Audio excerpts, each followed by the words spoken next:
Salut à tous amis lecteurs et bienvenue sur Culture Hero Geek, la lecture du jour. La voici, il s'agit du roman Les meurtres de Molly Southbourne de Tate Thompson. Et bien évidemment, une bonne lecture, ça se savoure toujours accompagné d'un petit breuvage fait maison. Cette fois-ci, ce sera un smoothie à base de framboises et de poires. Vous retrouverez bien évidemment la recette en toute fin de vidéo. Pour l'heure, il est temps d'aller voir du côté de Molly Southbourne, c'est parti. Les meurtres de Molly Southbourne de Tate Thompson. Molly est frappée par la pire des malédictions. Aussi, les règles sont simples, et ses parents les lui assènent depuis son plus jeune âge. Si tu vois une fille qui te ressemble, cours et bats-toi.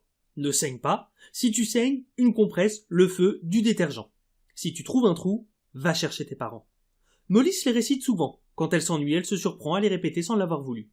Et si elle ignore d'où lui vient cette terrible affliction, elle n'en connaît en revanche que trop bien le prix, celui du sang. Petit rappel avant de débuter, on est sur la série 1 heure lumière aux éditions Le Bélial qui, je vous le rappelle, ne propose que des petits romans courts, limite des nouvelles, et qui prennent en général 2 voire 3 heures de temps pour la lecture. C'est donc le cas pour les meurtres de Molly Southbourne, et on va donc découvrir un petit peu ce qui s'est passé de la naissance de Molly jusqu'à la fin de son histoire. C'est parti.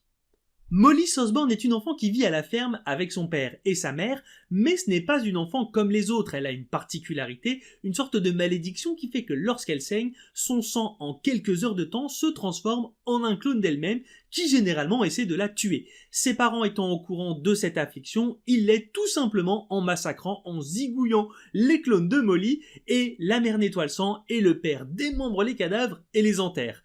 Un classique parental quoi. Molly va donc grandir en ayant cette lourde responsabilité de gérer son affliction, de surveiller justement ses saignements, et faut savoir que des saignements ça peut quand même arriver assez souvent dans le quotidien, ça peut être une mauvaise chute, ça peut être des coupures, des égratignures, un saignement de nez, pour les femmes des menstruations, bref, vous vous en doutez, on va voir énormément de clones de Molly, et ce sera toujours la même étape, on les massacre, on nettoie, on les démembre, et on les fait disparaître. Mais pour évidemment aider Molly à bien grandir et à devenir autonome dans sa vie d'adulte, tout au long de sa jeunesse, elle va être formée par sa mère pour se battre et par son père pour démembrer ses propres cadavres, ses propres clones d'elle-même.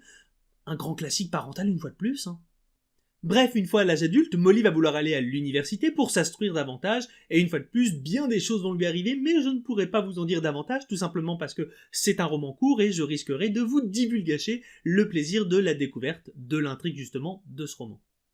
Sachez cependant qu'on est sur un roman science-fiction fantastique, agréable et qui se lit facilement, c'est détente, c'est plutôt cool à lire, mais je reste malgré tout un petit peu sur ma réserve, tout simplement parce que c'est un roman qui aurait mérité d'être beaucoup plus conséquent, je pense que 300 ou 400 pages, ça aurait été parfait parce qu'il y avait de la bonne matière, et là c'est un petit peu expéditif, on va direct à l'essentiel, et je pense qu'on aurait pu avoir quelque chose d'un peu plus posé en termes de décor et d'histoire, et là c'est un peu rapide.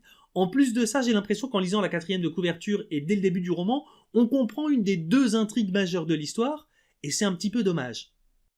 Enfin, pour terminer, et sachez que ça n'enlève rien au fait que cette petite histoire est intéressante et originale, il y a quand même quelque chose qui fait que j'attendais beaucoup plus de ce livre, et ça se passe une fois de plus sur la 4e de couverture. C'est une citation du New York Times qui dit du livre « Un déferlement de chair et de tension audacieux, à la fois horrifiant et familier ». Et pour le coup, la tension, personnellement, je ne l'ai pas ressentie du début à la fin du roman, et ce côté déferlement de chair est un petit peu surfait. On est loin du paroxysme de l'horreur, oui, il y a un petit peu de chair, mais ça reste selon moi assez soft. J'ai vu déjà des ouvrages bien pires dans le descriptif, là c'est quand même assez rapide, et on ne s'éternise pas sur les bouts de chair qui traînent.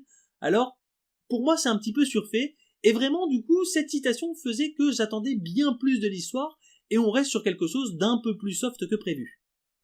Et voilà amis lecteurs, la vidéo touche à sa fin, je vous rappelle bien évidemment la lecture du jour.